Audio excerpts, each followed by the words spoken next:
All right. Oh, Good morning. And you know what? I'm going to leave your face hanging off the screen because those who don't come in for pre-production, they get to hang off the screen. So let me adjust you so that.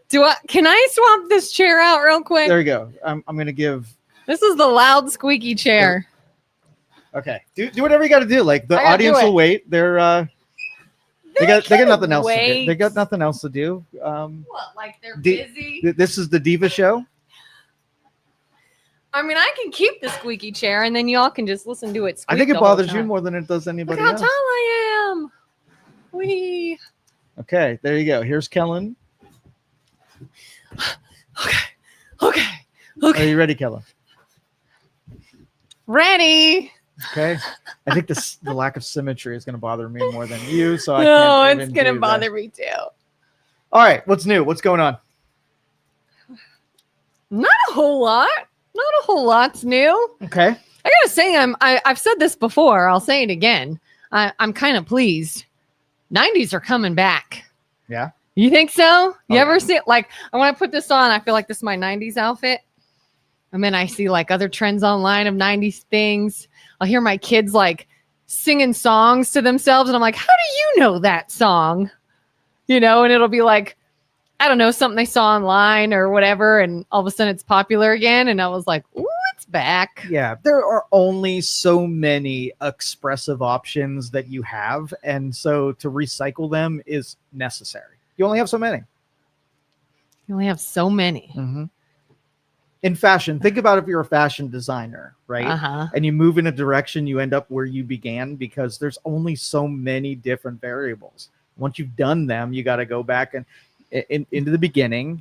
So for instance, give me an example of something 90s that you saw lately. Flannel's coming back. Okay. Makeup trends, some are coming back. Darker lip liner. Okay. Music trends.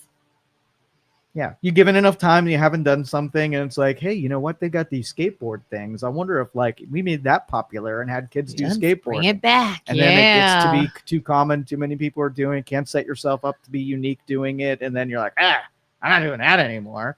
And then 10 years go by and like, hey, nobody's doing that. Let's do this again. Do it again. Like the remaking of movies. Mm-hmm. Like anyone got a unique idea for a film? No. Well, let's remake this one. I saw Baywatch is coming back. Mm-hmm. Another version of Baywatch. Yeah. They're doing a Teddy Ruxpin film. Mm-hmm. Is there any like trends or things that you wish would just like die forever? Like it was trends. Just like awful. I'm an anti. I like people like to be alive, but what they do while they're alive totally annoys me. So there's most things I would have go away. So you're kind of just like once it gets to a level of popularity that it's everywhere, you're like, it's annoying. Now get out of here. And especially like I look at the utility in things, and when things just arrive that have no utility, or when I figure out the utility, it's narcissism or it's it's promoting vices, then I get super annoyed with it. Like, why did you do that thing? Like, okay, let's just put gauges in your ears. I'm thinking, okay, what is the utility of that? Oh, yeah, those big. Make your ears really big. Do you disfigure some of your skin irreparably? Yeah. Okay, so downside is you injure yourself, right?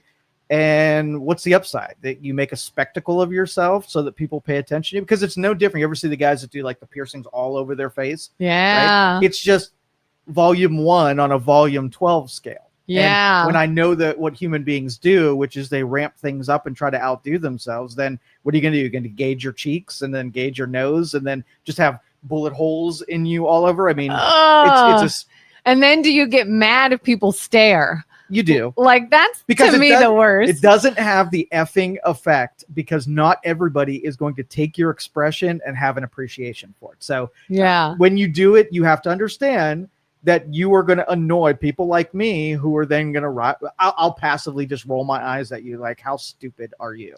That's it. I mean, in anything, whether it's like crazy piercing, something you're wearing, even like talking on speakerphone in public. Mm-hmm. If you are doing something, drawing attention to yourself, don't act like you're not, you are, then don't be mad if people stare. Yeah.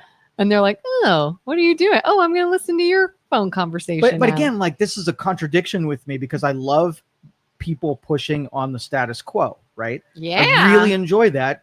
Take social norms and challenge them and see if they hold up to scrutiny, right? Mm-hmm. But at the same time,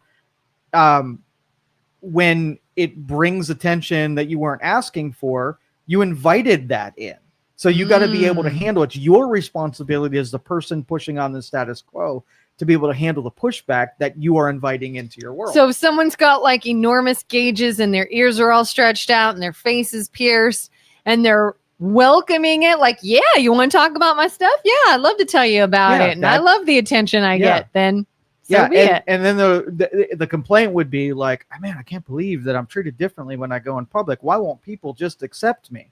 And I'm going to say that they probably were pretty accepting before you mutilated yourself. And then it's hard to, like, you did it not so you would blend in. Okay. Yeah. So that was the invitation to the people who were like, oh, you are way different than me now. Right. And I'm going to comment like, aren't you going to worry about that when you're 70 years old and have holes in your head? Because you're hoping that everybody does the gauges, but you were a front runner on that. And I could have told you at the beginning that not everybody is going to do that. And you are going to not blend in for a while. And while it's popular, okay, cool. Right. You get some positive. But there's going to be a time when your peers now don't think it's as cool as they once did. And you might have some regret. So warm up to that concept before you do it. And if you're like, oh, I don't care if I'm 70, I've got big holes in my ears, and I don't care if anybody likes it or not. I'm just being me. And I'm like, cool. That is a responsible relationship with making making choices that set you apart from everyone else. I feel like I've been seeing trends in tattoos. I don't know. I swear. You'll probably know what I'm talking about. I've seen it so often. Has anyone ever seen typically a girl with a tattoo of a feather, and the feather, as you go up the feather, turns into birds that are flying away? Yeah. That's everywhere. Mm-hmm. I know so many. I don't know them. I see all the time the same exact tattoo. Feather turns into birds that are flying away. And I'm like, why do you want to have something everybody has? I thought the whole point of a tattoo is to make it like personal and unique. Same with like back in the early 2000s, it was cool. Like nautical stars were cool. And people would get like nautical stars everywhere. And now you look at it and you're like, oh, you must have gotten a tattoo back in like 2000. You know, like that's what that. Well, here's my recommendation on this. Okay. Uh-huh. Usually that I want to get a tattoo strikes some people at times when they should be not contemplating a tattoo. Yeah. So rule number one, if you have to go into a tattoo shop and look through the catalog, right? Like, what do I want? You're not doing it right? Because then what they're going to do is take recent projects, and then 100 of you are all going to look at that and say, that's really pretty. I want that. Now, so if you have to look through the catalog, don't do it yet, right? Yeah. Maybe take it back with you, do some contemplation, and see if that's something that is specific and unique to you. I had a friend that we got tattoos on the same day, right? Oh, friendship tattoos. Okay. And wow. I got something that I had decided years ago to get. As soon as I could get it, I was going to get it. And he said, and at the time, no fear was it. So he got no fear. Was this in the 90s? Yes. He got no fear across his back. And I was like, dude, that is a pop culture reference, right? That might not be something. Very dated. Yes. Do you really want that clear across your back where you have to live in no fear? What about in the future? What if you're really afraid and you've got this tattoo, right? That basically says that you're not afraid, that people are going to get mixed messages and it's going to be a really confusing time in your world. But he got it anyway. And now he lives with no fear. I have a really good friend from high school. Sometimes she watches this show. I hope she does this morning. Mm-hmm. Her nickname all through school was Pickle because she was very little. She still is. Everybody called her Pickle. Like, we graduated and I would hear people say, I didn't even know what her real name was. Well, right after graduation, she got in bold black print the word pickle tattooed right across the top of her back. And we're all like, don't do it. Mm-hmm. You don't think you'll ever regret. No, I don't mind it. I love the name, blah, blah, blah. And I'm going to do it.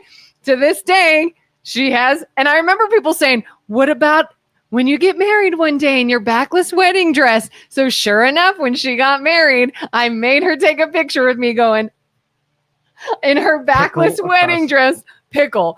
And now nobody calls her Pickle. She doesn't go by Pickle, but I am like, chick, you are Pickle for life. I won't even use her real first name. Mm-hmm.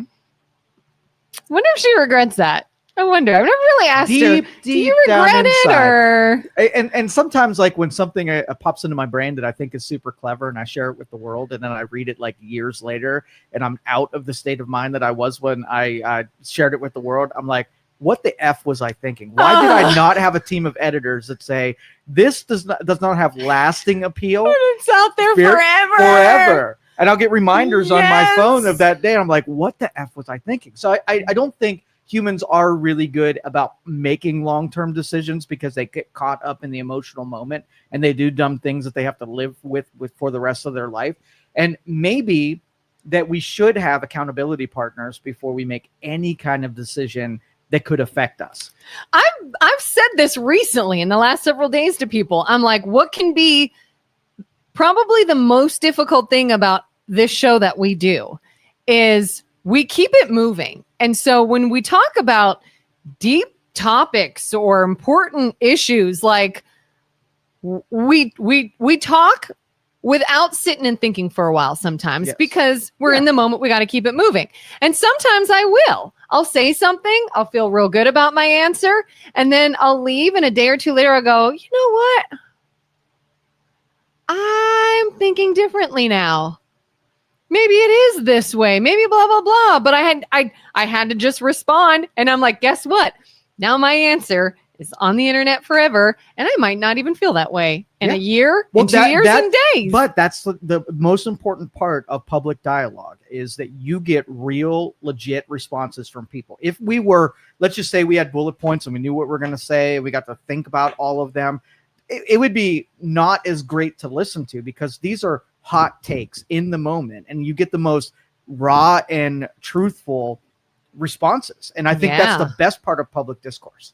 It absolutely is. You get to know people that way. And our audience gets to know us on that kind of a level where we know what makes us tick. And I think, and I'm not biased at all, that we are two good people. We really are. So having an opinion from someone who will be honest and objective and give you the truthful hot take is very valuable.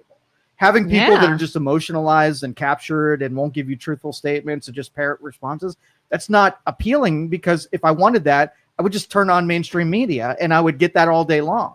And there's something to be said when somebody can react and say something and then reflect on it. Not just dig their heels in, but actually go reflect, come back and be like, you know what?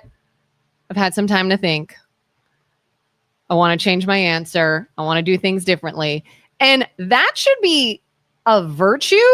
It is. But what we do in our society is we'll then take that, point out what they said first and go, oh, you were just lying then. Yeah, or you were just whatever. Don't cater to the stupid. Just keep doing what you're doing. I appreciate it. Our audience is smart. They appreciate it. And that will never fly here because I can't wait till somebody says that. Yeah. And I will punch them in the metaphorical face. Oh, yeah. 100%. Like I love somebody pointed out something one time. It was like music or a song or something I had liked years ago. And they pointed it out to me in a teasing way. And I was like, yeah, you're right. Because I bet you I've not changed at all in 25 years. You know, like, oh, you got me there. Yeah. At 19, I liked that. Well, that's the fun part. Like when I met my wife, she was just a hippie liberal, right? She would have been, if she had not met me, she would be in a field right now picking flowers, right? Hugging trees, and probably all bought into every social cause there ever was. I saved her from a life of meaningless pursuits. People are like, you corrupted her. Oh, I every day I'm thankful that I was there to rescue her 100%. You think you did, or do you think she just humors you? No, and then goes and picks flowers. I feel like I rescued leaves. You a little bit too. A little bit. Yeah. Because I forced you to converse until you decided. I didn't propagandize, right? Yeah. I don't. Same thing with my kid. My kid ends up being even way more conservative than I am, just by the peripheral information of the conversations that we have around him, and then he gets to decide. He could have become whatever he wants to, and he's arming himself. He has the same curiosity as I do. He's a little bit more militant than I am about certain things. He gets really pissed off about things that I kind of have the ability to let go, but he gets hung up on some of the injustices, some of the things that don't make sense. And I depend on him because he's not captured by anything. Right. Yeah. So when it pisses him off, it's not because someone made him pissed off. He's legitimately pissed off about it. And, you know, like, for instance, you know, pick your social costs of things that don't make sense. So we'll talk about what's happening in the current political climate. Okay. So everybody knows that every machine that's created in a government sense or law enforcement sense should be 100% objective. Right. Mm-hmm. And so if a machine is ever used against somebody in one way and against another person in a different way. So for instance, the Department of Justice under the Biden administration, they use law enforcement to specifically go after somebody who they didn't agree with. And now the Trump administration is using the Department of Justice to single out and go after their enemies. Well, as a kid that wants to just go through life knowing that he's going to be treated fairly for the rest of his life, that scares the shit out of him because of how much of his opinions and his principles are going to be governed based on whoever is in control of the machine that could one day injure him for his beliefs, right? Yeah. That should make everybody feel uncomfortable. But what happens, I think, is whatever, not regime, but I guess like administration is in office, when that's realized, is now the bad guy forever. Right. You know, if you are younger and there's a Democrat in office and you're like, hey, they're doing this and that's awful. Now you lean right. And then you don't ever realize that the other side will do it too, or vice versa. Republicans in office, well, I'm going to be Democrats because I didn't like what this guy did, without realizing they'll do it too. I feel like that's almost where, number one, I think family, I think, is a big driver of whether someone's going to lean left or right. But the other thing I think is when you come into your own and start paying attention, who are you seeing these things with? And do you have those same opinions and that same realization with both? Or do you just put it on one and assume the other's good? I think that happens too. Hopefully not. If you're with around everyone. it long enough, you know that these are just human beings and they're all bad. And if you give them too much power, you're just going to see magnified bad. Right. And so give them less power and don't be attached to an ideology. That's really the best advice I could give anybody. I want to know how we got to where when we bring up ideas like term limits and we say, hey, maybe don't have these people in these big deciding positions forever. Maybe bring in some new people, some new ways of thinking. But who votes on that? Those people. Yes.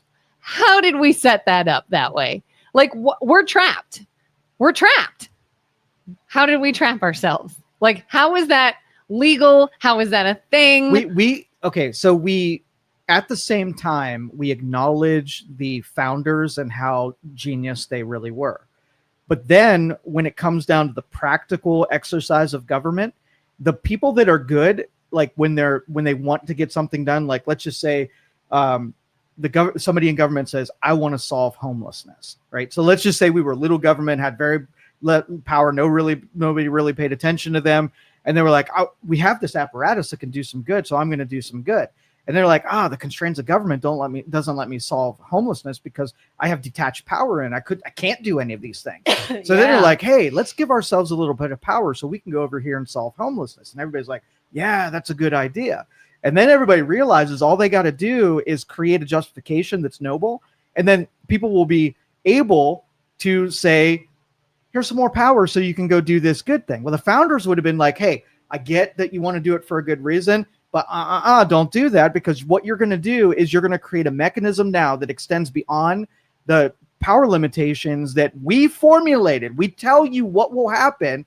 And then those people are like, no, we'll never get that egregious where we'll go too far. It'll just be the homeless thing. And the rest of us are like, what do you not want the homeless to be solved? And we trap ourselves because we're being manipulated. And either it's intentionally manipulated or it's just the natural consequences of the swell and growth of power consolidation And again, I don't think there are very many good people anymore that are truly want to do good things and are only hampered by the controls. I think they leverage those noble things to just get more and more power. So you end up either we constraining ourselves before there's a reason to, or the whole thing crumbles on ourselves. And I think we've gone too far, and we need a good crumbling. We need a good neutering. We need to really cut, even if there are consequences for cutting the power that they have. Like I was listening to Marco Rubio respond the other day about USAID and all of the people that have died because of USAID, and also hit with a cutting our funding to the UN and all the people who have died because UN funding, right? And so that's the leverage that I'm talking about, where we didn't cut those fundings because we hated helping people. We cut those fundings because as soon as the bad people in there felt like that we would write checks endlessly to help people, and then they can fund the bad things, right? They did that. If, let's just say, they kept it pure and the only money going out was to actually help people and nothing was ever misappropriated or used, guess what we'd still be doing right now? Still funding, helping people with homelessness or hunger or whatever. But it's not the case. No, all we do is say, oh, well, it's a bad person and that's a good person. And these bad people don't want to do nice things for people and they don't want to help people. And it's like, what makes sense? Somebody who's just bad, who wants to do all bad, who hates people, who doesn't want to be in this position for people. They're just power hungry and money, or they're cutting something because it's actually not a good deal. So I'm sending you out in the parking lot, right? And I'm like, hey, I'm going to set the table up with $100 bills, and I want you to help a bunch of people that are just tight on money, right? For the first couple days, I bet you that the program would be working well. But as soon as people know there are free $100 bills giving out, so before we do it, I'm going to say, all right, what are we going to do? Like, how are you going to make sure that it gets in the hands of the people who really need it, right? And then what are you going to do once it's just being exploited and very few of the dollars are getting in the hands of people that actually need it? Well, before you get started, you already know what you're going to do under both of those certain circumstances. You're going to be able to gauge it. I'm going to ask you every day, like, hey, do you think it's still effective? And you're like, well, no, they got the same person coming every day. What is the likelihood of that person needing $100 on that day where I didn't save them from being out of gas that day or having to pay XYZ? I just created a dependent over here that is looking at my $100 as just something that I owe to them every single day. So before we do it, we're going to do it short term, right? Before everybody figures out how to exploit it. And we're going to evaporate it in really close, proximity to when we started it. And I'm going to be really diligent about weeding out the people who don't really need the thing that I'm giving away. That should be the overall policy and principle before government money is being spent. Sunset it so when it gets exploited, and be diligent to make sure it's not ending up in the hands of people who don't need it. If you see that as being part of the process, then you will see programs that have a very short term. It's not an endless term. It's a very short term. So that's why it goes in conjunction with term limits. There should be a term limit on everything in government. Laws should have term limits. Representatives should have term limits. Funding should have term limits. And the people who are on the gravy train are like, how can I get dependent on this stuff if you cut it off after 6 months of having it? I won't be able to make a lifestyle out of being able to formulate my prosperity if you cut off my funding every 20 seconds. And then I got to go in the wells of Congress to make a new debate about getting funding, proving that I made good use of it. That's how it should work. Yeah. And why? Let's say we're two different political parties. We're on the opposite sides. Why would I want to do what makes sense when I can just wait until we get to now it's being exploited and it's kind of a waste of money? I'll let you cut it off. And then I get to say, look at this bad guy that doesn't want to help people. Yep. Look, he wants to cut funding for people who need it. That is, that was the long explanation of why we're trapped, because we didn't listen to the founders' skepticism about the consolidation of power. We just let it happen little slices at a time before we look up and say, okay, we are not being governed anymore. We're being owned by our representatives, and we have no choice. Like, go ahead and, what they would say is, well, just vote in somebody. Yeah. Have you seen your options for is there anybody that can go in there and have enough conviction to uproot that system? Yeah. Like, have we ever had a president that wasn't Republican or Democrat? Have we ever had a? Well, you have to go back 150 years. Oh, so 150 years ago, that was the thing. But yeah, like I remember we talked about Andrew Yang yesterday. When I started to get into him, I remember thinking, oh, what a shame though. I better not even, what's the point? He's not going to win. Same with RFK Jr. I liked him when he was running. What's the point? Everyone's like, what's the point? He's not going to win. I'm like, don't you all see something wrong with that? Mm-hmm. Like we are trapping ourselves because we're being manipulated either on purpose or by accident. And that's just where we're at now. Oh, we are so manipulated. It's maddening. Have you heard, I was looking at this term. Have you heard this popular term now? It's a phrase, go touch grass. Yeah. People are like, go touch grass. It's sort of meant now as like a cutesy insult almost. Mm-hmm. And if you guys don't know what go touch grass means, it's slang for get off the internet, go outside, be in nature, stop fighting on the internet all the time, take a mental health break from it. But that is so true, I think. We're so manipulated everywhere we look, whether it's on the TV or it's on social media, wherever. I feel like we all need to go touch grass. I take it literally. When I hear that, I actually take my shoes off and I walk through the lawn until I get hit by a bug. But I think it's good for you. It is good for you. Jerry says, I'm sure this is a difficult question with the line of political diversity being a majority left or right. I think we really need to get a majority to the center to eliminate the hate and crimes taking place and allow a degree to disagree to help us get to a norm. Your thoughts. And I will tell you that the middle moderate, the people who like joined the group at the last minute, are the majority. They already are. And that's why the two parties fight so hard for the 50% in the middle, because they aren't really bought in. But every year that we allow this to progress, more and more of those people don't think they have an option to disagree in a different direction. Yeah. And so I agree with Jerry that I think political parties should be blindfolded and names put on the ballots, and you don't know who they belong. Let them organize to do their funding, but keep voting completely blinded to the voter. And then then if I ran, you wouldn't know if I'm Republican, Democrat, Independent, Whig Party. You wouldn't know anything, and you would vote based on what you know. How many people, if they don't have the R&D next to their name, they wouldn't know anyway? Yeah. Lots and lots. That's why I was talking the one day, there's a website. I can't remember what it is, but every election season, when I'm trying to decide who I like better and I'm getting information, what I'll do is go to this site and they'll do a list of the stances of all the candidates and what they think and what the actual issue is. And you can read through it and it'll say, how do you feel about this? And you select it. How do you feel about this? And you select it. And at the end it says, looks like you would side more with this candidate. And you don't know. You don't know who says who about it or who says what. And it's just like, oh, interesting. Yep. And I wish people would do that more often. What happened to the America Party? Wasn't that like a 5-minute idea Musk had? And I think he did the filing. And then about a month later, he said he crunched the numbers and looked into how effective it would be. And it would be a colossal failure. So he pulled the plug, and he's just spending that same amount of money on getting congressional seats. So this is going to be an interesting midterms to look for, because two things are going to happen. Number one, the gerrymandering continues, where we have a lot of Republican states that are redrawing districts to kick out blue districts out. So the representation will be less for Democrats this time.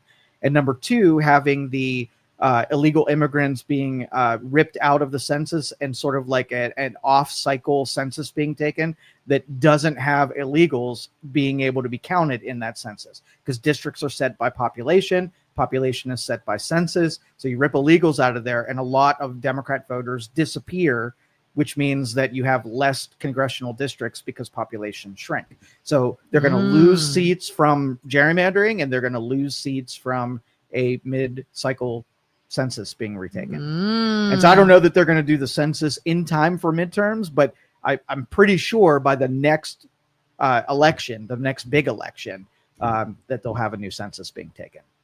That'll be a big deal. Interesting. That'll be a real big deal. And my son brought this topic to me.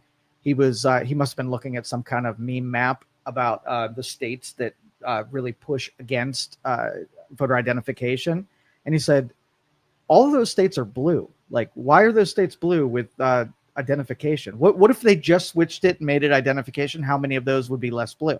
And it's an interesting question. And he's saying they're blue if they push back against the idea of having identification. No, they don't have standards for voter ID, right? So there are no standards. You say, why are they all blue? And so you got to ask the question: are they blue because, right, or the other way around? So it's an interesting question from a 15-year-old noticing something that is not, is a correlation for sure. But if you did those three things, you continue to gerrymander Democrat districts out of states in Republican states. If you remove illegal immigrants and people who can't cast votes anyway from the voter rolls, and you made mandatory voting ID, how many of those blue districts and how big a disadvantage are Democrats going to be at in the next election? It's going to be huge. So it's interesting to watch those three things. Then you sprinkle in some manipulation, like political violence and things of that nature. And you dry up the NGOs that were funding Democrat campaigns. They're at a huge... I don't think people realize how much by taking that money out of the system, whether or not they can keep it out of the system is one question, but they absolutely made a difference on that. And if they go after Soros and dry up his funding, right? Democrats are going to have a really hard time getting elected in the future because I think they relied heavily on that strategy. Yeah. We were talking about this a little bit the other day too. And it's got me wondering, like, who do you think would run for the Democratic Party in the next election? I wonder, because I can see a few people on the right.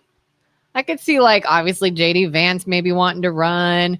Who knows if Kennedy will try again? Probably not. But there's some people you could see would be a natural progression into, I think now I'll step into the presidency. Who do you think? They have no choice. That's Democratic what I mentioned yesterday, because really you have two games, right? You have populist appeal, like what personality that about in the Democrat Party is even electable, and they're polling every day of who their electable people are, and they are definitely catering to the 20% of the liberal wing or the fringe liberal wing, right? And so if you're looking to have a moderate candidate, you don't even know who they are right now. So they would have to invent them out of whole cloth in the next 3 years and make them into somebody who's electable that has broader appeal. But if they go broader appeal, guess who they lose? The fringe wing, and they're not saying and do it. They're not the Mandamis of the world who say that we want to have 80% taxes and rent controls and true communism right off the get-go. So either they go after the fringe and they have a solid 20% base and hopefully appeal, and that person doesn't exist in today's political climate at all. They haven't, at least they're not going to run Kamala again. They're not going to what's his name from California? Gavin Newsom. Yeah. Probably your number one candidate at this point. Newsom. Because I remember I feel like they pushed the idea of Tim Walz being the nice guy for a while. And I was like, I don't think that's going to fly anymore. No. So all the people they should run, they can't run because they don't have broad popular appeal. I think Josh Shapiro, which I don't have a affinity for the dude based on recent, but before, if you take the last 6 months away, Josh Shapiro would have been a good candidate. State that he would come from would lock in Pennsylvania. He had some moderate views. But anyway, I think they're stuck right now in a lot of different ways. So Democrats need to be sweating right now. We have how many years left? 3.5. They'll start running with about 2 years to go. So we've got another year and a half before we start seeing political campaigns. It's gonna be rough. Yes, it is. Frank says it's the hidden capitalism. What's your scam? What? Share a little bit more with that. I'll respond to it because I'm a elaborate a little more. Big proponent of capitalism, so I want to see what the hidden capitalism is. Maybe he's talking about the government, the fundings that are used through NGOs and Soros to create pseudo capitalism. So I want to float something different topic altogether, but I was thinking about, how you bring those national days of XYZ, right? Yeah. I'm going to nominate 4 of them. I'm Okay. going to bring my own, and these are really good.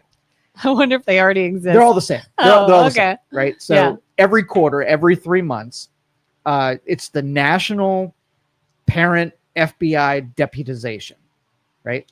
Doesn't a little bit of a tongue twister. FBI deputization. So what that does is the end of every quarter, all parents and guardians are hereby deputized to play an FBI role for the people they are guardianing for. Your kids, whoever's in your household that you're responsible for, now you're an FBI deputy. And your goal and job is that you're going to do in-home investigations to see what your kids are into, talking to, exposed to, and whatnot. You can random search. Turn the bust beds open over, the bedroom door. Find the stacks of Playboys that are under the all sheets. Electronics. Pop those electronics open and see what conversations they're having, see what apps they're paying attention to, where they're going online, what they're doing when they're not around you. Random drug test. Random drug, the whole thing. You get a 1-day window to be an FBI agent, and you have complete immunity to what parents would say as their their privacy, right? No privacy. No You're privacy. We have reasonable suspicion that I don't know everything that you're doing, and your privacy is out the window. The other 90 days during this, we'll adhere to privacy. I'll believe you, but this is when I check on it.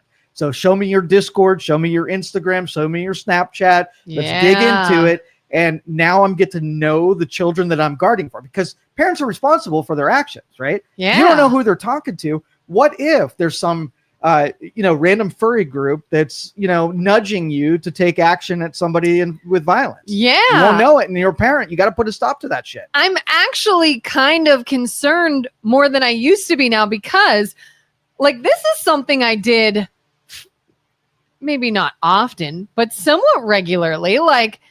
I would go into my daughter's room, and I'm going to get heat for this. I would look to see if there was a diary, if she had one, look at it.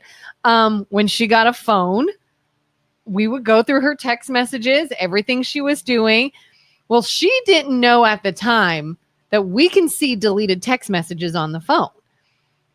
So I would go into all of her deleted messages and read something. Well, one day I found something that I wanted to bring up with her and address with her and talk about. But because we had to do that, that taught her we can see deleted text messaging. Mm-hmm. So all it did is now she figured out how to find the deleted messages and delete it from that area. All she kind of did is hide things differently. And I'm not saying she's being sneaky. I'm not saying she's doing this in a malicious way by any means. But I know now our cover's blown in that aspect. And so part of me is I showed our hand, but I had to address something. I wasn't just going to let it slide. So what do you do then? Well, you can't look at it as you're going to be, okay, so you're comparing two things. Being completely blind to what's going on and knowing more than you knew before. Mm. So your objective isn't to thwart it or whatever.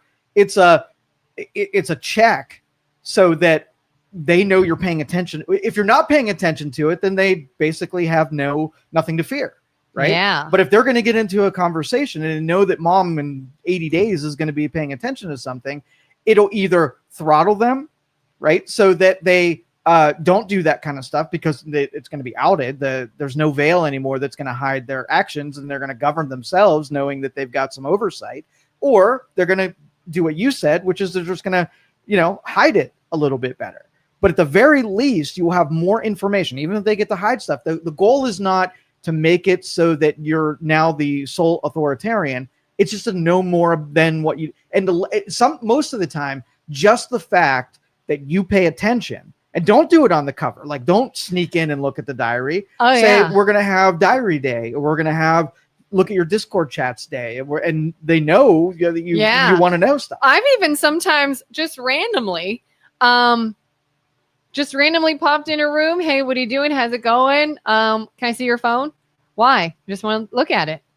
Okay. And I've told her, like, this is not your phone. I own this phone. This is not I own this house. Like, and I've explained plainly, my job is to keep you safe. That's my job. I take my job very seriously. So I will be looking at everything in here. I will be paying attention. I will be listening to your conversations. I will be, because I'm not trying to be a jerk, but it is my job to keep you safe. And the only way I can do that is by knowing what you are involved in. And there was one time she got so mad at me. I went to walk in her room to say something and I see her go like that on her phone. And I went, give it here. Yep. I said, what'd you just do? She's like, nothing. I was like, let me see.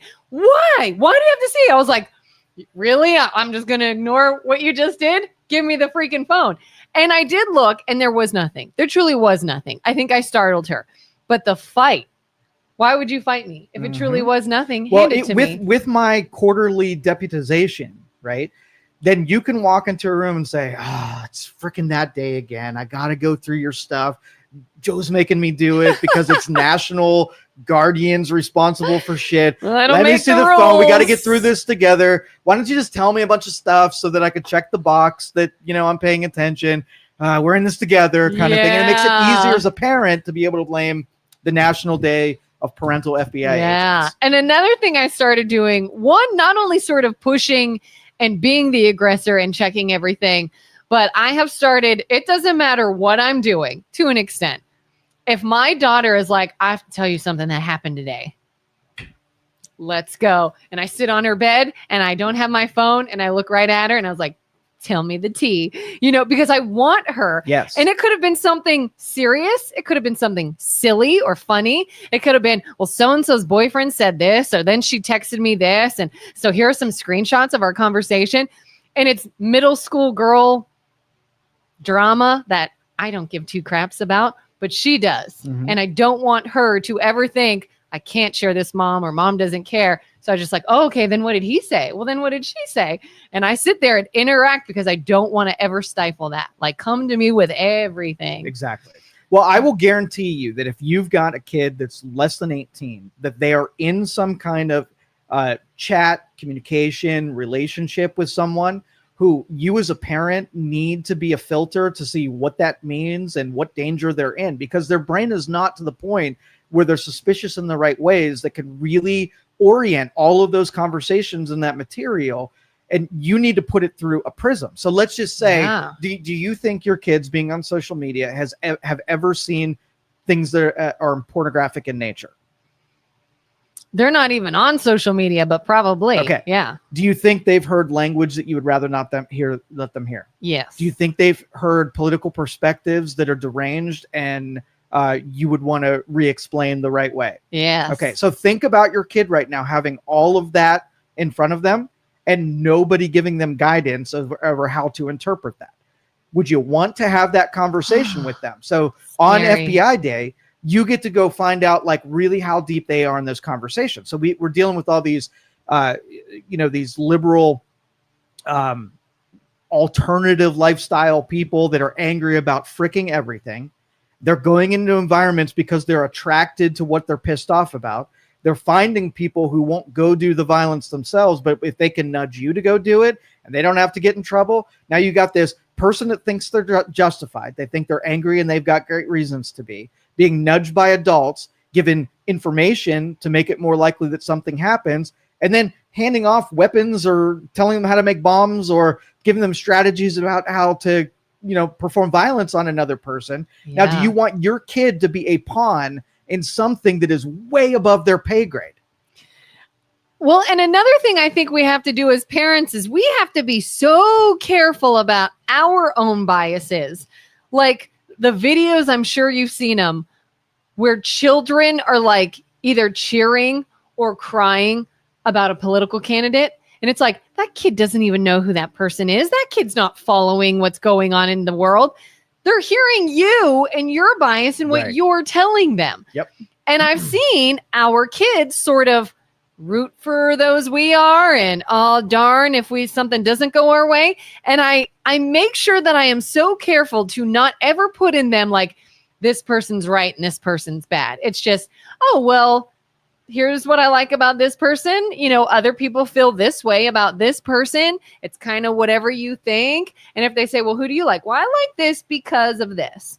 It's just kind of whatever you think and blah, blah, blah. You know, I try to like make it as open as possible because I don't ever want to be that parent that's like grooming their kids. You know, like, let me just groom the next generation of closed-minded, biased people. Yeah.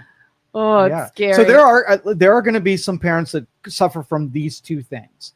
Number one, your kids are smarter than you. They're using different technology, different methods. So my first advice to you would be to get to know the things that they're using. All the apps, set up a Snapchat account, add some people to it, communicate with them using the same thing. And then you can see what goes on in it and experience it firsthand so that when you are exploring what they're doing, that you'll have some familiarity with it. So don't be dumber than your kids is first off. Yeah. Right? And you have, like, again, you have to invest as a parent or guardian into being smarter than your kids. You have to put the time in to become smart or as smart as they are.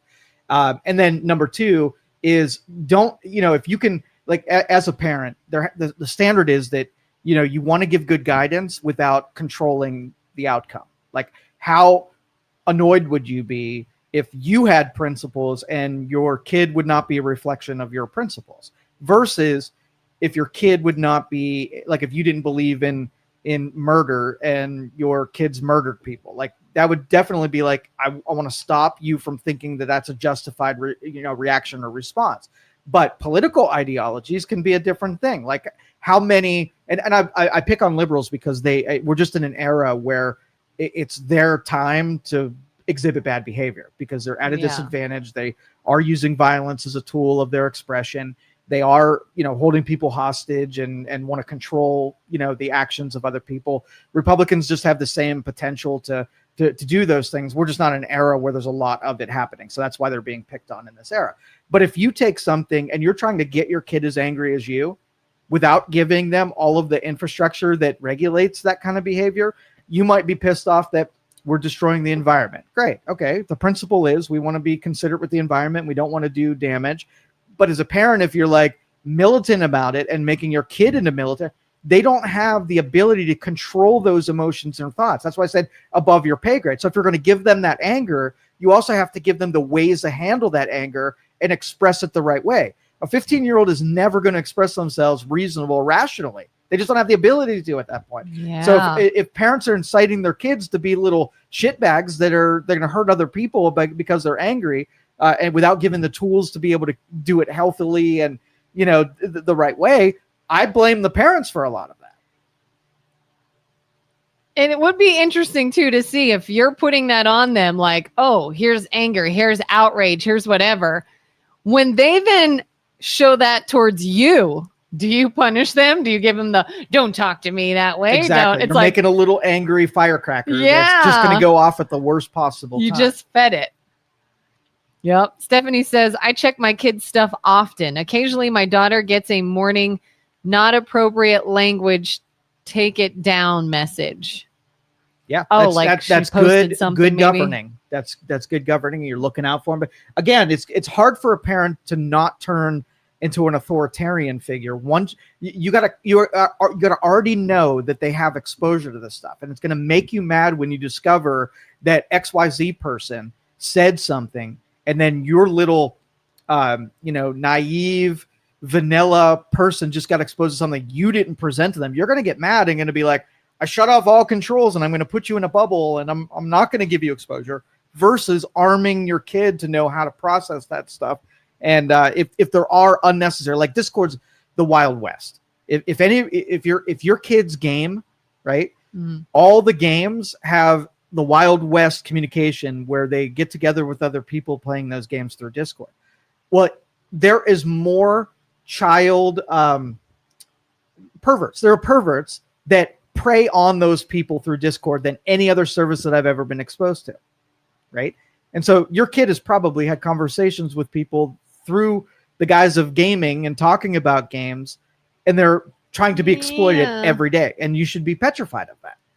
Yeah, my son is super into those like online games, and I mean, my husband plays them too sometimes, and yeah, I'm not always in the room when he's on there. I've told him, don't talk to people, don't give this information, yada, yada, yada. But I'm sure someone's been talking to him, and it's so scary. Mm-hmm. I don't like those games. Yeah, and so is your husband playing a violent video game, right?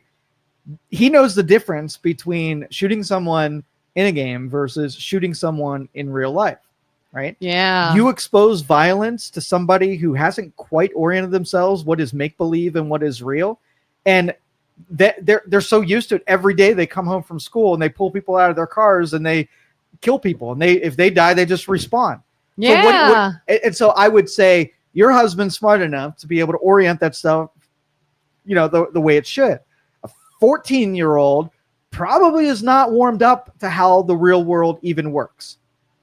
I remember I got a little paranoid. My son has a toy gun, and he does. He plays all those games. I hear him yelling from the next room, dude, don't kill me, bro, blah, blah, blah. And it's bangs and shots I hear. He has got this toy gun. I don't know if it shoots Nerf darts or something. And he had it in his bed with him, sleeping above his head in his pillow. And I'm like, what are we doing here? What is this? And he's like, oh, I just want it there. And I was like, but you know never to mess around with a real gun, right? You would never put it by your pillow like that or point it at anyone. And he's like, yeah. And I'm just like, do you know? And it's a toy, and we've had gun safety talks with him before, but it just I was taken aback a bit. What are we doing here? Why do you suddenly have your toy gun by your pillow now? Well, okay, as kids, it was odd. We watched television show that had guns and people getting shot. Not real believable, gross, whatever. Yeah. But when we were exposed to it, who was getting shot? The bad guy. The bad guy. Yeah. Right? Yeah. And so the worst case is that as a kid, I would have shot a robber or a terrorist or somebody who was bad anyway. So the repercussions, people were like, the worst hit, you're not going to shoot a police officer or an innocent person or a person just driving down the road. In today's exposure, who gets shot? Random people, yeah. Everyone. So they're in my way. Get out of my way. Exactly. So it's the influence, the impressionable person is watching things where it's not just the bad guy has the bad day. It's everybody's going to have a bad day because you just wield that, power of killing innocents because it's fake. Yeah. Stephanie says, Joe, Kelin, do your parents use technology? Mine do some. Not mine. None at all? No, not really. No computer, no internet? No, they would have no idea. They would have no idea. Both of my parents use computers and the internet, tablets, things of that nature. Just curious, why, Stephanie? So Joe's parents, no. My parents, somewhat, yes. Truancy is a big problem in schools, and it causes many negative things to the mental status and knowing right from wrong in children. We used to have truancy officers, but they're no longer in many counties, including Mahoning. Fear used to be a tool for behavior. It's no longer being instilled into kids due to cutbacks. So you use the Paul Harvey deal, right? If you want to concoct a violent society, and that was your deal, you got your evil villain mask on, how would you change society to make it more likely that we had what we have today, right? Mm-hmm. And if you wanted to be the good guy on the other side, what would you remove that you think could have the best results on taking violence out of the community? And would you be willing to deprive yourself of certain things if it meant making society better, right? And we have done everything in the last decade to make violence more likely to happen, a higher probability.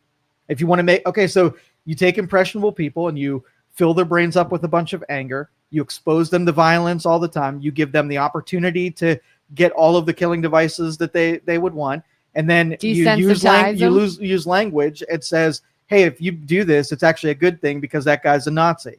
I don't think you can do more to make it more likely, aside from you grabbing them and putting them on the X marks the spot of what to do and whatever. So all of the passive things are being done already. Oh yeah. They're desensitized. They're used to it. The human connection is fading. The prevalency of weapons is now higher. I mean, everything. It's even like we saw recently in some of these real life murderers, they idolized past murderers. Like somehow that became the new celebrity. Oh, we're in the perfect storm. 100%. It feels like it would be harder to not raise a psychopath. 100%. Yeah. My 90-year-old dad uses computers, iPad, and is a YouTube nut. So yes. Julie, does he watch us? No, she has banned us from that iPad for sure. See if her dad would agree with us. So okay, or not. if you know some like it's not an all or nothing thing. So everybody that watches violence does not become a killer, right? But for instance, so let's just say you take more dangerous exposures. Do you think that that we went too far and having available things that can be seen? Like if you go on YouTube, you should, if you're a certain age, you shouldn't have exposure to certain things, right? So YouTube Kids means that if you're a kid, your parent extends an account that has limitations to it. Instagram, Snapchat, Discord. If you're X amount, you don't even get permission to be in those deals. I mean, at least prevent anybody who's under 18 from doing it. Playing a video game, proving your age before you're allowed to get into a video game, right? Yeah. They did it with pornography where states were able to put your driver's license with proof of identification and making it really hard in certain states to get that exposure without having to provide that. That's better than just saying, give me your birth date. Like anybody can do that. Yes. Yes. Wow. Yeah. When shortly after Charlie Kirk was killed, my daughter said something to me one time. She's like, oh, I keep getting served content now when I go on YouTube, Charlie Kirk stuff. And I was like what? Like, what did you see? And she's like, oh, just like his debates and stuff. And I was like, oh, is she going to come across the video of it happening? Like, that's a big fear too, or these horrific, violent things are out there. And what are you going to do? You know, I saw somebody online say that they feel like the Charlie Kirk assassination is this generation's JFK. And it got me thinking, can you imagine if what happened to JFK and how that must have looked was broadcasted to the whole country in HD? Like, oh my God. Yeah. Yeah, and I believe that there have been a lot of underage people that have seen that, and that breaks your brain in a way that I fear, because it goes from a computer generated version of death and blood spatter and whatever is way different than seeing the human body take a wound like that and be dead. And it is so disturbing, even for an adult brain to process that. I couldn't imagine a 13-year-old not looking at that, not throwing up immediately. I want that to be the response because I want it to be so off-putting. Yeah. I don't want them to be used to that. My brother just recently sent me a video. It was a reaction video. It was a girl watching a scene from Game of Thrones. I've never even seen the show, but the setup was so that I knew probably what was happening. I didn't see it. I could hear it and I could watch a girl's reaction to it, and my imagination filled in the rest of what I think was happening on the screen. And I got physically nauseated. Like I can't even see that. Yeah, like all I did is fill in the blanks. It was some red wedding scene. I think somebody was beheaded. I don't even know. But it was enough that I was physically sick. I cannot look at real stuff like that. I don't want to look at it. I don't want that to be in my head. And the fact that there are people in this world that can see it and not only not care, but be happy about it, that's messed up. Yeah. Like you go to, let's just say you go and take your kid to a doctor for a wellness visit once a year. Psychological wellness should be part of that deal where they can test how broken you are, right? And know how many psychopaths are in the teenage years and make some kind of medical adjustments so that, having less exposure to the stuff that broke their brain in the first place, you have more popular belief. Like it shouldn't, our freedoms don't extend.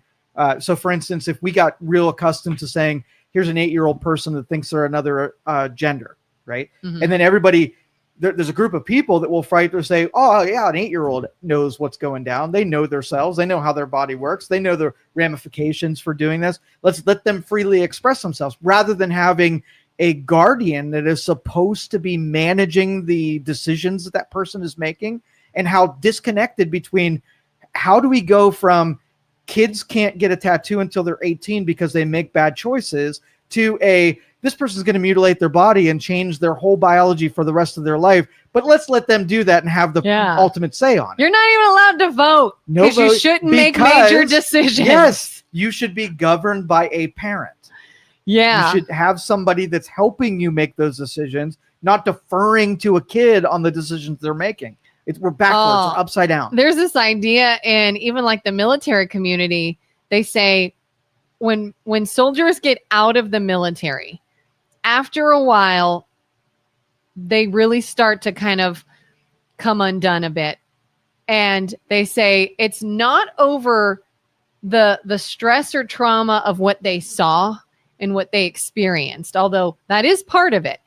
But the biggest undoing of their psyche is acknowledging what they themselves did. Mm-hmm. And they're so because they're trained. You turn it off. You take all emotion, all human attachment, all mercy, all human whatever. You shut that off completely. You are a robot. You don't feel a thing. You just act. And when they're removed from it and they realize, look what I did to someone, it's very hard for them to handle. And to that I say, that probably should be hard to handle. To come to the realization that there was this incredibly traumatic, awful thing you were involved in and you are affected by it is normal. To say, don't care, I'm happy no matter what, that's not normal. Mm-hmm. But we've normalized it 100%. To the point that there was a man at the university right there in front of Charlie Kirk, witnessed in real time, in real life, him get shot and instantly cheered. Instantly. That's a whole level of psychotic behavior I feel like we've not even seen, except in like mass murderers. Mm-hmm. That's insane to me. Julie says, all that makes it real to me. It wasn't to glorify it. The difference was my dad was always sitting beside me to explain it to me. That's perfect. And that's what I'm really suggesting. So if you reverse engineer what went down with a couple of these shooters, I'm interested in where's the origin. Like, this person wasn't pissed off enough to do it on their own. They needed someone to nudge or help them. And I want to know how that's happening, how we're orchestrating violence from the left against people on the right, using the proxies of people whose brains aren't being developed with enough anger to actually pull it off and being successful at it. So if it's able to go from, expose the real demons out there, not the people who are being proxied, but find out who these real demons, where it's coming from. What if it's our enemies from overseas? They're like, we're going to destroy America by using social media to just make people who live there do it. Are there enough, sadistic, mind-broken people that we can make do violent things, and then they take the fall for it, and then we could just move on to our next proxy? That's probably a lot of what's happening. Oh my gosh, but parents are going to be instrumental, because law enforcement can't do things proactively as much as parents can do something proactive. So if you went on a chat and you saw someone contacted your son or daughter on chat, let's hypothetical completely. I'm like, and they were like, hey, do you hate the government a lot? Are you really angry about government stuff? And you heard just that coming out there, and you're like, as an adult, the premise would be somebody's fishing for someone who's angry. Why would they be fishing my kid to see if they're angry enough? And then you'd want to know more. You'd want to know what this is, so you could put that person in freaking jail, because if they're doing it to your kid, they're probably doing it with hundreds of kids. And some kids are probably like, nope, you're a psycho, get out of here. But some kids are like, yeah, I'm pretty angry. Yeah. And I'm having a weak moment here. Tell me more. I just heard the term the other day, rage bait. Have you heard of rage bait? Oh, yeah. So somebody shared a video. There are these videos that you'll see come up like a reel or something, and somebody is saying something so outlandish and hurtful and ridiculous. This is called rage bait. Mm-hmm. And could it be just a twisted person that decided to share their views and they're just nuts? Yes. But could it also be manufactured for the sole purpose of creating outrage in you, and now I can get you to act? What if I told you that 80% of all communications were people that were just sowing discontent? What if I told you 80%? Then you would look at every conversation and wonder if that one is legit. Because I'm going to tell you it's a majority. Here's one that happened yesterday, right? I think it was AI generated, and it was a nurse. And basically what she said was, our emergency room has been swamped with liver failures from people taking Tylenol in spite of the RFK things. Not enough time to have an emergency room response by the people that were guzzling the Tylenol. Sure, it might have happened. Could they have maybe had some sort of OD of something? Maybe. But liver failure in a day? Liver failure in a day. But it was an immediate response to the rage of people downing the Tylenol in response to the Tylenol speech. And now all of a sudden, look at all these people dying. Because here's what happens, right? People are dying from the Tylenol. Then you have certain people cheering then on, right? That what happened to them was justified because they acted stupidly guzzling. When I don't think anybody...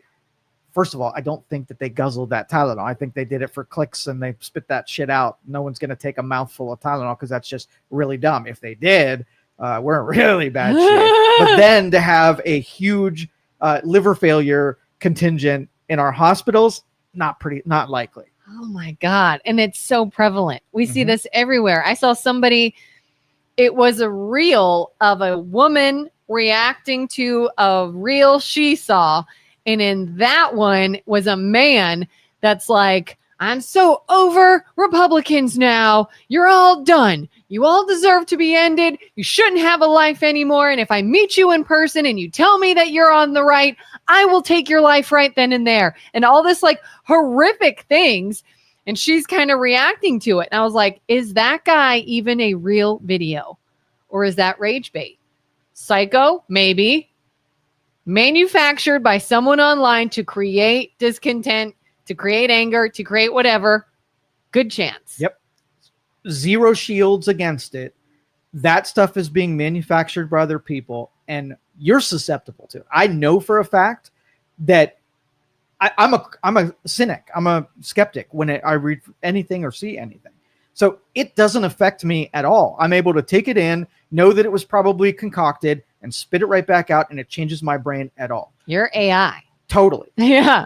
It affects you because you make it constitute a real action that was connected to all other action. You want humanity to catch up, connect with other humans. And so that fake one was part of those connections. Have an emotional reaction. It breaks your brain in that way. Yeah. You and a majority of all people have a worldview that is mostly fabricated stimulus and an overabundance of things that are made to do just that to you.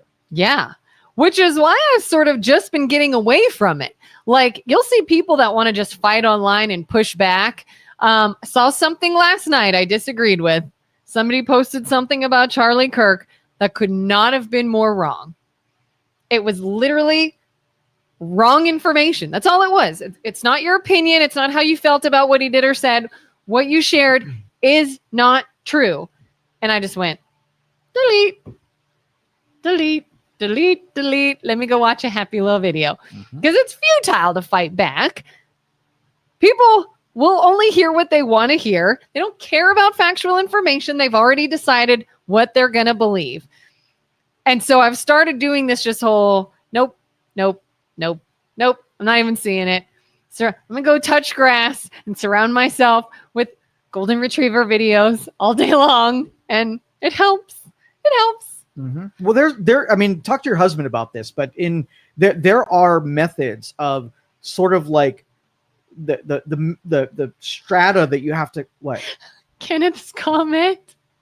Liver failure from taking Tylenol is a real thing. Well, yeah, you absolutely can have liver. I totally agree that you can destroy your liver, damage your liver, and have, if you take a full mouthful, you can absolutely die from liver failure. Kenneth, I think you missed the setup of what he was saying. Yeah. It was the very next day. And the hospital being swarmed with liver failures. Yeah, that you can just about guarantee was a made-up story to poke the bear in this already tense conversation. Sorry. So if you want to psychologically break someone down, let's just say you capture a military, a general, right? And in their head, they have all that you want, but they have shields up against you. And then you're like, I'm going to bring in a psychology expert and I'm going to break them down so I can get to what I need. There are levels that you have to travel up. You can't go against their main defenses and say, what do you know? Right? Because they got defenses against it. Yeah. But you break them down. Maybe you deprive them of light, right? Maybe you deprive them of food. Maybe you play certain music in the background. And the science behind removing parts of the brain that are necessary for the defenses to sit on, when you starve them of food, starve them of light, starve them of connection, those things can't be defensive when you get to a certain point of that torture, right? Yeah. So when you think about 80% of the things that are said to you, they are attacking the foundational, maybe the people that you believe. Let's take up their credibility. So now you can't refer to things that you were solid in part of your foundation because you've removed that. Well, he's a quack. He's an idiot. He doesn't know what he's talking about. Okay, well, maybe my defense is my ideology, and then maybe your ideology is evil and Nazi and whatever. So now you're basically trying to remove the principles that you hold by removing the things that support those principles, where you can't go after the principle on its own. So if our enemies know it, you want to break Americans and their will, their patriotism, what they believe, right? I'm not going to go after the things that are heavily guarded and garrisoned, right? I'm going to go underground and hit the weak spots of humanity. So if I want to destroy America, I'm going to go after the things, why do school soldiers go into schools? Weakened defenses, easy soft targets. So the same strategy goes with individuals, that if I can work you and inundate you with 80% of the torture to break you down, right? And all I have to do is make sure you get exposed to it for long term. It only takes a 0.001% chunk out of your defenses. But if I expose you to it long enough, it will whittle away at what makes you you. And in 2 years from now, I come to you and say, here was Kelin 2 years ago, right? Heavily defended and knew what she believed. And here's broken down Kelin after I've taken out everything she thinks and she believes. She's on little stilts that are wobbly in every department. Yeah. Now, when I take over Kelin's psychology, she's broken to a point. I'm going to have an easier time. And that's what our enemies are doing to us. For sure. For sure. Pitting us against each other. So the only way to defend against it is do not take it as legitimate. No, don't even take it serious, right? Yeah. And don't limit your exposure to it. So touching grass is probably the most genius approach to it, because if you don't see it and you don't buy into it and don't argue with it, it doesn't affect you because you're blind and oblivious to it. It would be interesting to look at people either from older generations or for whatever reason don't have social media. I would love to do a study on people that do not engage with social media and those that do, and test them, their lives, their psyche, their mental health, their everything. Like, if universities aren't researching that kind of stuff, what the F are they actually researching? Things that don't matter to culture and civilization? Yeah. There's got to be some studies out there, I'm sure. At this point, somebody before me just now has had to have had this idea. Well, we're in times, maybe end times, according to some people, that if they want their Super Bowl where they can inflict a lot of positive change, now would be the time to put we're dealing with, we're Nero here, right? And we're on fire, right? We are on effing fire. And it seems like the things that all of the money was taking, like climate change, was super important for a little while. And now all of a sudden, when Rome is burning, right? Yeah. Let's pay attention to the things that are real important, like our connections with other people and how we don't murder people we disagree with. There's still some people that want to keep bringing up these now silent topics of global warming. There are people that are still want that to be on the forefront of what is endangering human beings right now. Oh, that's another thing we can fight about. I saw somebody posted think it might have been when Charlie Kirk was killed. Somebody's like, wow, I wish people were up in arms about children dying in school as they are with this. You think people aren't upset about that? Like, that's a fight starter. I saw the other day, I can't believe we're still having school shootings, but we're now all arguing about Tylenol. Like, more separation. I can't believe this. We're looking at this when we could be looking at this. Like, even that is a divisive tactic. Why are you even talking about this when we have all of this? Like, if one thing isn't working anymore, so then what point makes out those another. people complicit? Like, if our enemies are trying to do that division, and you have a homegrown person that is not part of that clique, but they're actually helping the enemies disseminate that discontent. Yeah. Why are they so willing to do it? Like, why? They're brainwashed. Maybe part of the psychological brainwashing. Yeah. Okay. I can see that. You're like, we're in it. We're inundated. It's our lives now. Like, how many times do you think the average person is on the internet in a day? Is looking at something on social media, reading something about some political divide or some instance now or whatever's happening. It's all day, every day, all people, minus maybe a very small population. I think we are becoming brainwashed to be obsessed with things like this. And you got to be in it and you're active all the time and you're stressed about it. And then maybe you fight with a relative or a friend about something. So then you got to share stuff to get your point across. Like, I want everybody to feel this way and that someone else can't just let it go and they've got to react because we now no longer have the ability to control emotions or turn the other cheek. That's not a thing anymore. We have to react because that's what we've been trained to do.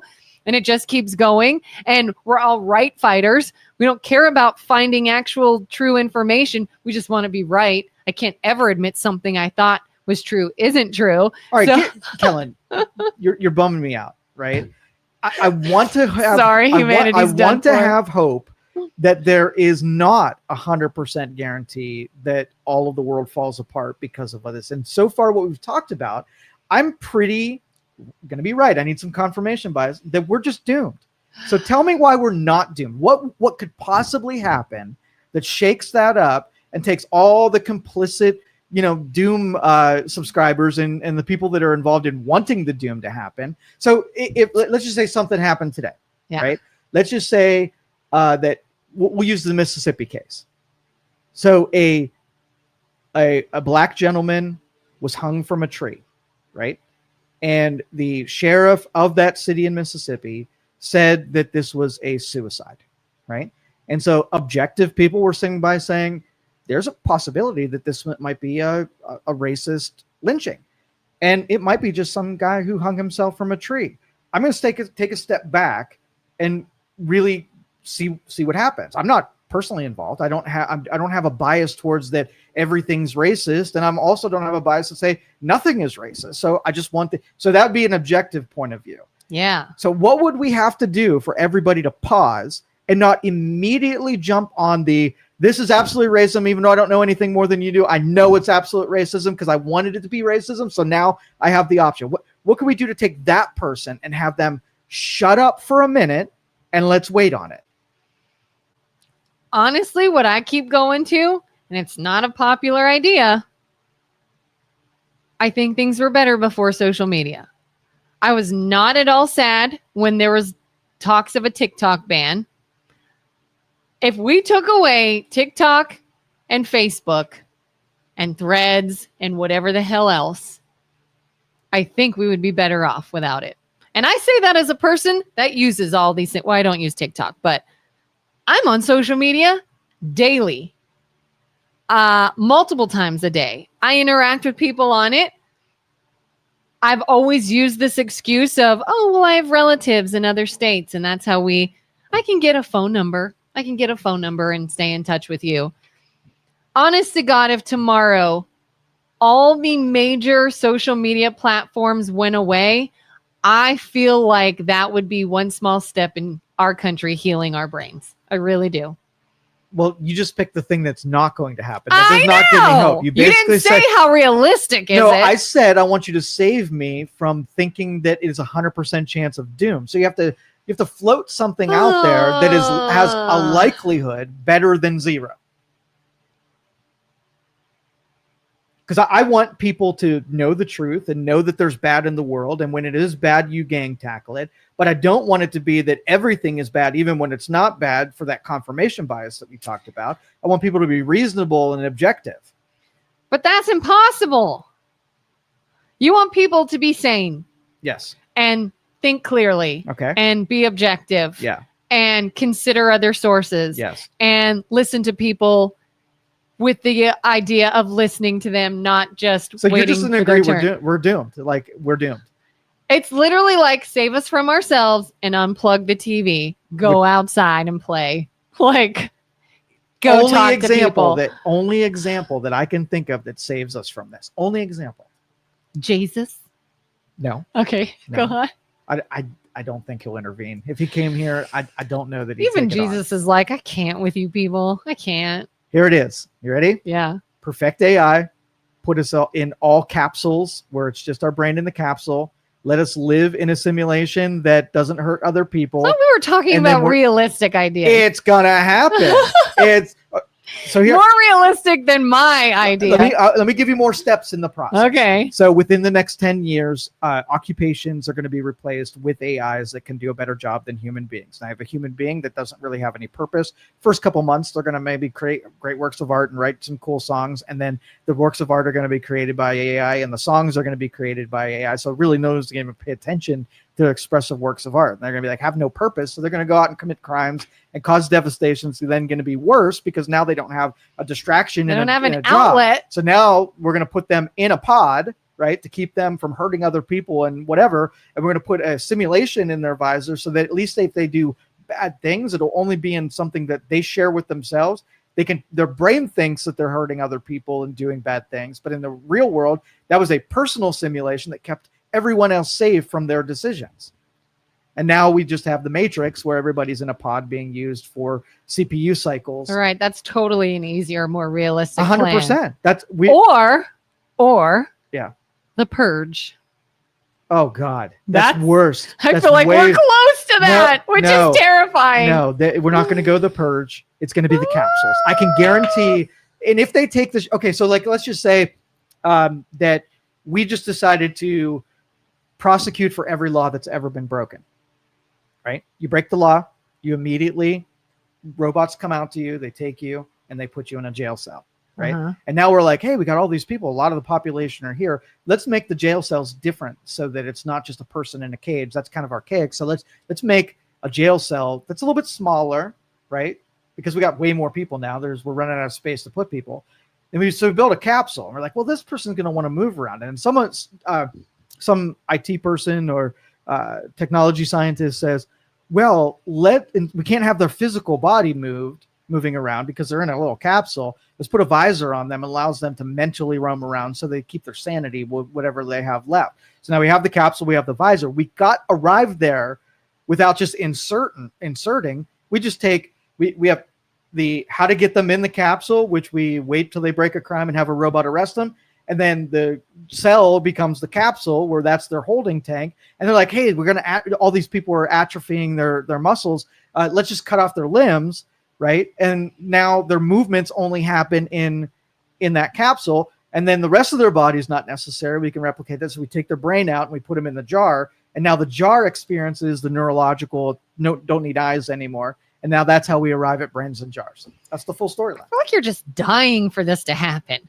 You're like, I don't even need unrest in society. I just want us all to be brains in jars. What movie was it? It was like TV, because this was made, I think, before like the internet was big. But like all the TVs went out in the world, and it shows a guy going, huh.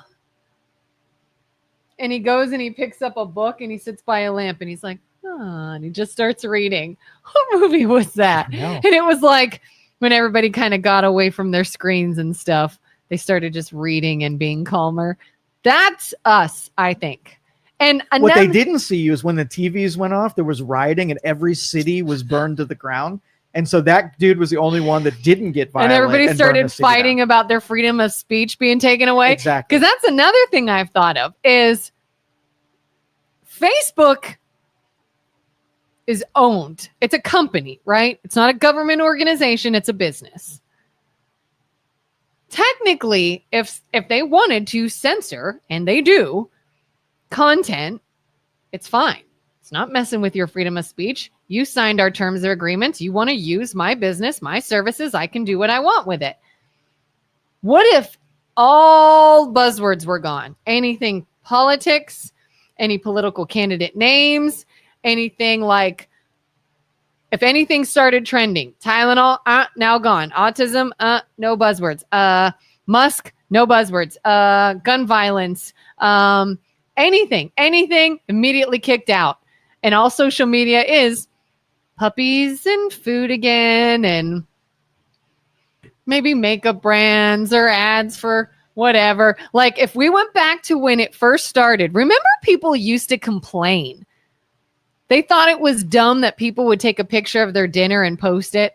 And then now we're all like, I'd love to just see what you're having for dinner. Like that would be amazing. I'd love to see that it's your kid's first day of school. If it's that or the alternative, what we have now, the fighting and the hate and the everybody up in arms about something, posting things that make no sense. Like, what if the censorship, and I know we all say, I don't want censorship. We don't need censorship. What if the censorship got so great? It was like, if you don't like it, you don't have to use this platform. I rail on this point on a regular basis, right? Yeah. Because there's a time for that, right? There's a time before you've done the thing to really put it on rails so that it's exactly what you want in the end. So let's just say somebody got in the 80s was like, hey, when we develop AI, what's going to happen is it's going to get really good and it's going to get sentient and it's going to take people's jobs. And they painted the entire picture of what it's going to be. And then 10 years go by and they keep developing AI. And then there are people like, hey, real warning here. Like the only reason this isn't affecting you yet is the big names haven't got involved and it really hasn't gotten to the level where it is sentient yet. And it's not better, smarter than professors and all of the best specialization disciplines in the world. We still shouldn't do this. We shut this down now. Right.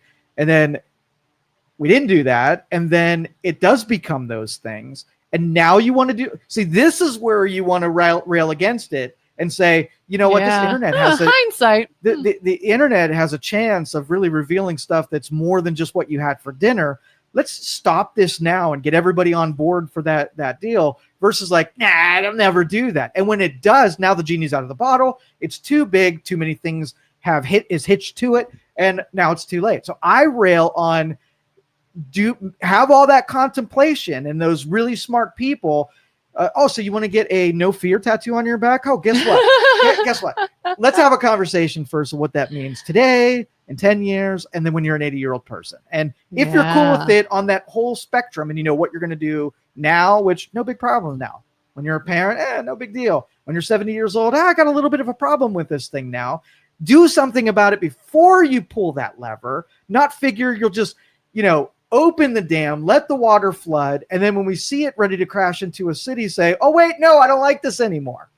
Yeah, it's kind of like, do you think the first people that started making these social media platforms were like, oh, this is going to be great. We're going to have this ability to bring people all over the world all together and closer and reachable.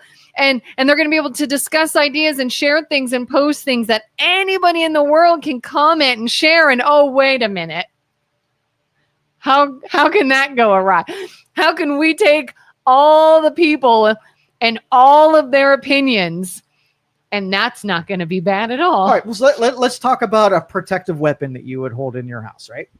And you and your family are thinking about putting a bedside weapon to defend in case somebody would break in the middle of the night, right? Mm-hmm. And you're like, here's what will happen. This person comes in, and then I will have the advantage because I have a weapon to defend it.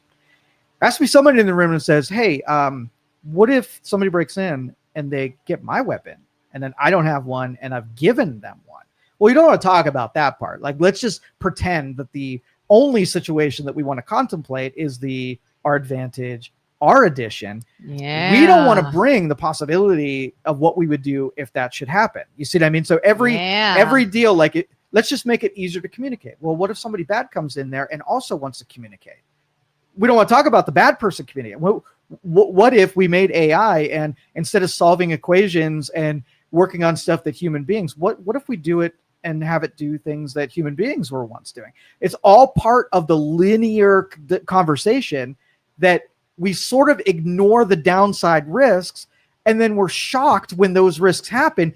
But in this case, everyone was talking about the risks from the beginning, but there was a contingent who was like, no, you're just a naysayer. You're just a... Yeah.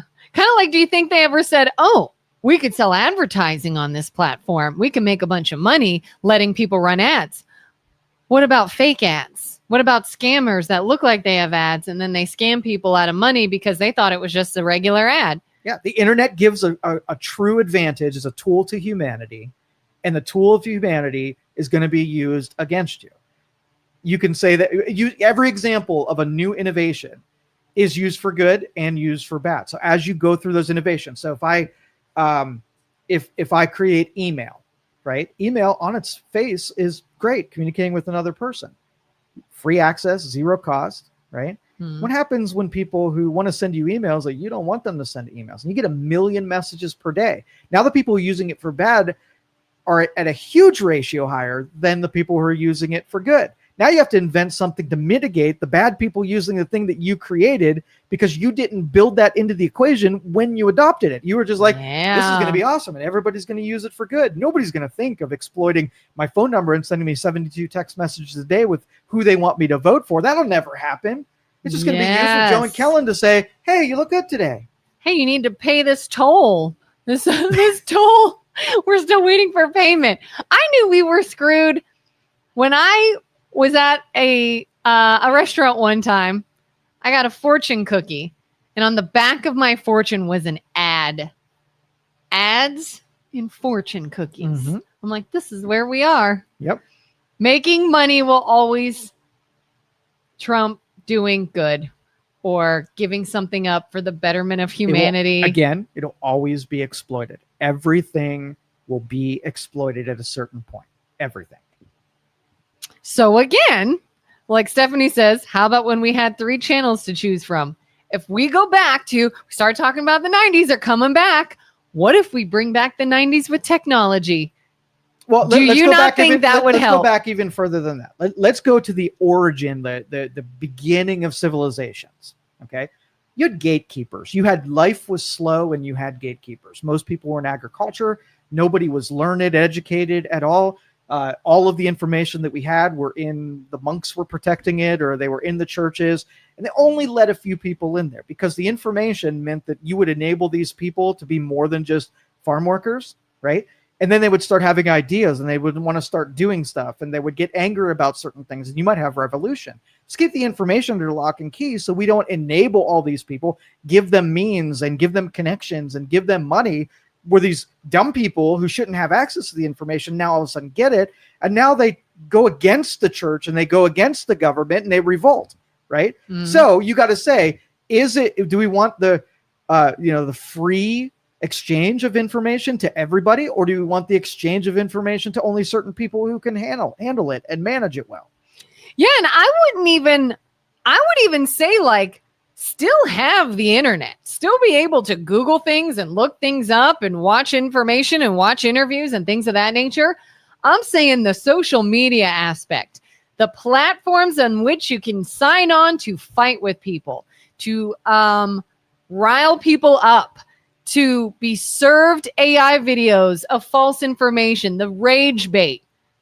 Have the internet, have your ability to gain information, to read things, to check the source, to see how you feel about it. Take away the sounding board of the talking heads that just want to get loud about it over here. I think that would be a great world. Can't happen. But social credit score can.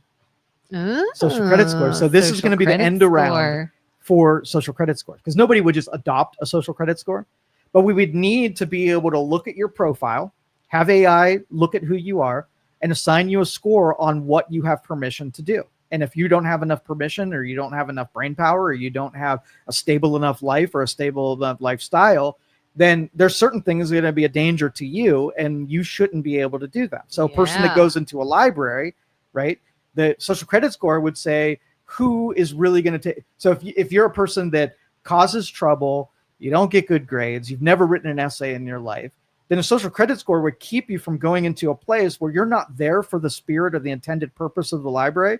You're not allowed to go into the library until you behave differently, so that then your behaviors say that you would be a good candidate to go into a library to have access to information. So think of social media as being a library. Are you good at relationships? Do you just fight with people? Do you tell lots of lies? Well, you don't have a credit score that's good enough to be able to go on social media, because all you do is create havoc. So then those people are kept out. And so who would social media work out for? People who have good conversations, check in, post cat pictures. They're doing all the things that are good for the internet. And so those people are allowed in, and everybody else is kept out.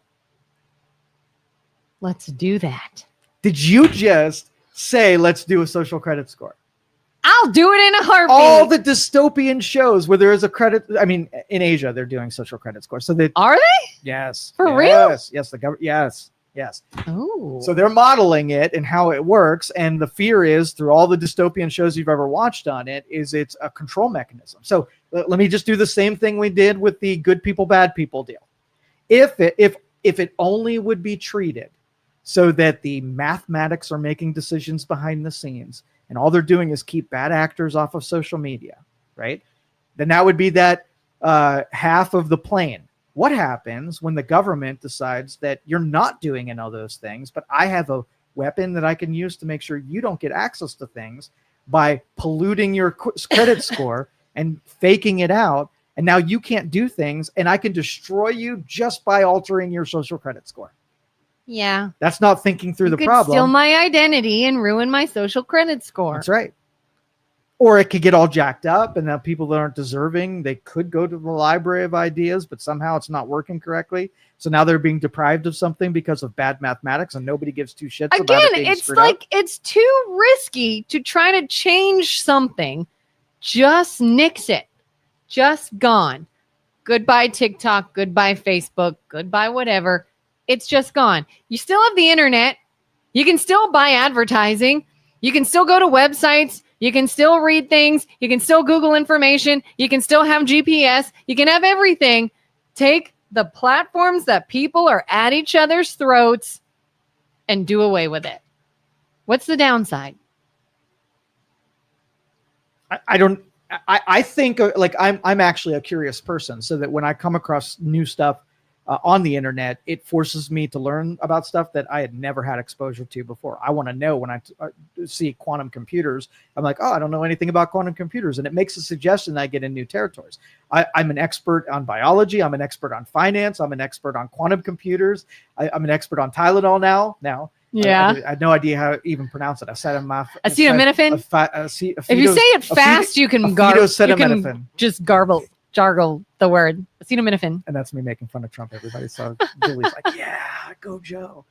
Let's see. Julie. Everything in moderation. Learn to moderate ourselves. Reasonable people do that, but unreasonable people do not. Yeah. I think year-round school with more integrated education. I ask my kid on a regular basis, why do we only go a partial part of the year, or a portion of the year, and not during the summer? I've always heard that schools, kids would serve on farm life, and during harvest season that they broke for education to work the fields so that you didn't die over the winter and you had enough food. Yeah. And then once harvest season was over, you went back to school. Right. Yeah. That was the main reason, but we do it now. And I doubt a lot. Or you have a break when the weather is nice. There are things to do, vacations to go on, family, whatever, outings.